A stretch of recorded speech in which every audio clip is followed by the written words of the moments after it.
Hey everybody, I just wanted to give you a quick tour of the self-sustainability garden that my dad and I are working on, just in case anybody here on YouTube wants to try to replicate it. It's a good little experiment to try. This is obviously on a much smaller scale as we're in the middle of a big city, but everything that you would need as far as protein, carbohydrates, some fats, and also starchy carbohydrates are included in this garden. Obviously, on a much smaller scale, you would need much more in a wilderness self-sustainable scenario. But again, if you can grow a few, then you should be able to grow a lot. And basically, everything in here has a purpose. I'm going to harvest a bunch of it, so I just wanted to give you guys a quick video just before I harvest it, just in case anybody wants to try to replicate it again. So the goal is to try to get salads, smoothies, and roasted vegetables every day from the garden. Obviously, again, this is a much smaller scale, but we have kale here. Right behind the kale, there's romaine. I'll take you guys inside and show you in a minute. So you walk into the garden, you can fill your bowl with kale, a romaine lettuce, or half your blender with kale or romaine lettuce. For the salads, you can top it with cucumbers, which we have right here. We have 3 different kinds of tomato plants you can use right here. There's other types of the circular cucumbers right here that you can top it with. We have bell pepper, we have radish, we have carrots, we have green beans, um, corn. So all that stuff you can top the salads with without even really going anywhere. You can just step into the garden, make your salad, and eat it right there basically. And yeah, with a little bit of soil attached because there's vitamin B12 in that good soil. So I got to keep my phone up so I can show you one of the protein sources way up top there. You see them, the sunflowers. But anyways, and speaking of, you can top your salad with sunflower seeds as well, and that's a protein source. So we have the salads that I just spoke about, the smoothies, the base. You have the kale, you have the romaine, you have cucumbers. So that's usually what I put half my blender with as far as the protein shakes go. And so you have all your vegetables for your protein shake right there. And I just use a plant-based protein powder and like a serving or two of fruit if I earned it in the gym. If not, then no fruit, and then ice. Besides that, I wanted to do this before the sun came out because the sun makes it kind of hard, but here comes the sun. Besides that, roasted vegetables, right? So that's the third thing every day. So we have the salads, which I explained to you. We have the smoothies, which I explained to you. And now the roasted vegetables. The roasted vegetables, the base of it is squash. So we have 2 squash plants right in here. I guess I'm going to start walking towards it here now so I can show you guys. So we have 2 squash plants in here. That's the bed of the roasted vegetables, just how the kale and the romaine is the bed for the smoothie and the salads. The squash is the bed for the roasted vegetables. So chop up a bunch of roasted squash, or I'm sorry, a bunch of squash in a pan so you can roast it. And then on top of the squash, you can chop up a bell pepper, you can chop up some carrots, you can chop up some corn, you can chop up, not chop up, just, open up some green beans because there's good beans in there, protein source. Tomatoes, I'm not a big, huge fan of tomatoes and roasted vegetables, honestly, because it makes it a little bit sour, the acidity. So I kind of leave the tomatoes for just the salads, but they're very important for the vitamin C. I don't eat a lot of sugar and fruit, so vitamin C in tomatoes is very important. Also, the lycopene is great for your heart as well.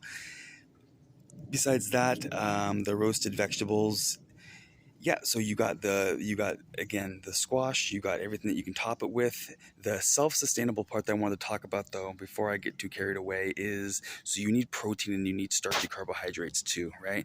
So it can't just be straight up cucumber and squash, carrots, bell pepper. It's gonna go right through you. Again, it'd be great in the cutting season, but if you're in the wilderness and you're doing this months or years on end, you're gonna need something, a rib sticker, something to fill you up, and also a protein source. Protein is the hardest thing as far as a self-sustainable scenario situation, trying to build yourself into it. So right here we're working on sunflowers, which produce a lot of sunflower seeds. You'd be surprised, it just takes a while for them to grow. And also beans right in here. These beans have the beans are literally the pods, not the pods, the beans inside the pods are literally the size of my fingertips. So they're big fat beans. So you can put the beans and the sunflower seeds to top your salad, and also use the beans in the roasted vegetables for a protein source. Again, that's the hardest part, the protein. Hopefully there would be a river or a lake nearby for you to be able to fish, or you get some chickens so they can hatch some eggs. Protein is the hardest thing to basically master, I guess, if you want to call it, in a self-sustainable situation, because it's just so in flux unless you have a constant stream of it. And someone like me, I need 200 grams a day of protein to maintain my muscles. So Not going to be getting that through straight sunflower seeds. So that's the only hard part. Besides that, everything else is good though, because the only thing, you just need a little bit of starches, and you just need a bunch of vegetables for the vitamins. So you have the bunch of vegetables like I've showed you. I'll give you a quick tour inside in a minute. But the starches I wanted to get to, corn and potatoes. Okay, very important. Corn and potatoes.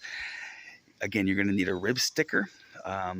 All the vegetables in the world can fill you up. That's great. All the fruits can fill you up. We have fruit trees back here too. There's a fig tree right there. I just had a few figs after my workout. They're great and they're healthy for you, but they're not going to fill you up, especially if you're doing this for weeks or months on end. So you need a source of starchy carbohydrates. So a bunch of corn stalks back in here and potatoes back in here. And here comes the sun right as I'm trying to do this. I knew this was going to happen. Let me finish that up here. So we have the kale. Show you guys. See the kale? So you grab some kale. Look at the romaine. See the romaine? And the romaine lettuce. So that's your bowl, in your bowl, excuse me, or in your blender. If you're using the blender, you chop up some cucumber as well. And then you should have half a blender full of kale, romaine, and cucumber. Or again, the salad would be a bed of kale, a bed of romaine, chop up some cucumber, chop up some tomatoes. These are just a normal green to red tomatoes. These are cool because look at these. These are black to start off with. These black tomatoes, and then they turn red down there. Isn't that cool? And these are green to start with and yellow as they ripen. These ones are super good, these little yellow ones. See them in there? I just hammered this one pretty good, so there's not that many in there right now, but green to yellow. So you put the tomatoes on top of the salad. Moving over to the squash, right? The bed for the roasted vegetables. Just chop a bunch of squash, put it in a pan. There's some back there. These aren't doing as well as I thought they were going to be doing this year. It's been cold in Northern California this summer, so I think that's why they're not growing as well, or at least that's what I'm telling myself. Over here is the yellow squash. See them over there? There should be some down in here. Oh, that one's green actually, but yeah, they're mostly yellow. There's a yellow one down there. So those are the two squash. Again, that's the bed. So now we have all three meals for the bed that I've explained: the lettuces, the kale, and the squash. Over here we have the important starchy part, the corn. So you chop up some corn, you can put it on top of your salad. I just take how you know it's ripe. So see when the husk turns brown, that's when it's ripe. When the husk is still green like that, it's not ripe quite yet, not ready to be harvested. So these ones are ready to be harvested. So I would just take off the husk and just take a knife downward and just shave it over the salad, or shave it over the roasted vegetables. Super good. Again, it provides the starch, so it'll fill you up, and it'll be able to make this long term for you. It'll keep some starch in your body instead of just passing right through you. Down here we have the circular cucumbers, pretty synonymous with the long cucumbers that I just showed you. These guys are cool. I probably wouldn't do them again. I like these ones that I showed you originally much more. These pickling ones, they're just much. The seeds are much less tough, and the circular ones, the skin's tough as well. Over here we have the protein source, the beans. Oh yeah, I'll show you guys the sunflowers. See, they're doing their job way up there. They're reaching to the sun, all right. So there's not seeds on them yet, but they'll be there soon. Here we have the beans, green beans, okay. I hammered this plant pretty good too. There should be some babies coming in here. See them coming in there? See if I can find any bigger ones in here. Let me just show you one of the beans. The actual beans itself. So you can see it's a pretty big sized bean that they yield, So if you get 15 to 20 of these beans on a salad, theoretically you're getting a decent amount of protein. Again, not enough to be, getting your 200 grams a day or whatever, but enough in a situation that's going to, not allow your muscles to atrophy, to keep your body strong in the meantime, while you get fish, chickens, whatever it's going to be. Over here we have radishes, okay, and they're all at different stages. So you can see the different little markers. They have the different dates. These ones are ready to be pulled basically down here. You see them all kind of just ready to be pulled. So I'll pull those real soon. We have carrots on this side over here. They take a lot longer to grow, so they have a while to go still. This is bell peppers. And obviously all of these veggies are toppers for salads and roasted vegetables. You know, you can use them interchangeably. Bell peppers, see them down there and down there. I hammered this guy pretty good the other day too. There's another bell pepper. There's a bunch of little guys gonna be coming up too. See them in there? Little flowers, little sprouts. So that's basically in there, you guys. I'll just show you over here. Potatoes are super easy to grow. Everybody should try them out. So these are baby reds and baby whites. That's garlic.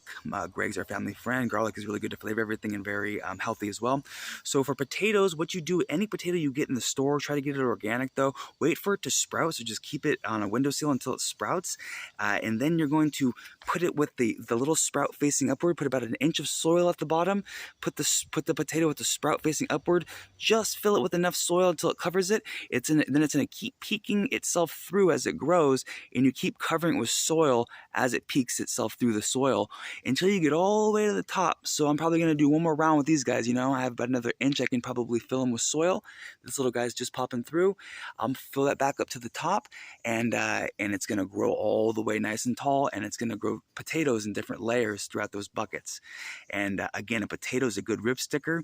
You only need about 1 or 2 probably, maybe 3 or 4 if you're a bigger dude like me, and you just add that with your salad or roasted vegetables, and that will go a long way to filling you up, and again making this long term instead of just a you know, fly by night type of thing. All right, that's pretty much it. Hope you guys have a good day. Take care.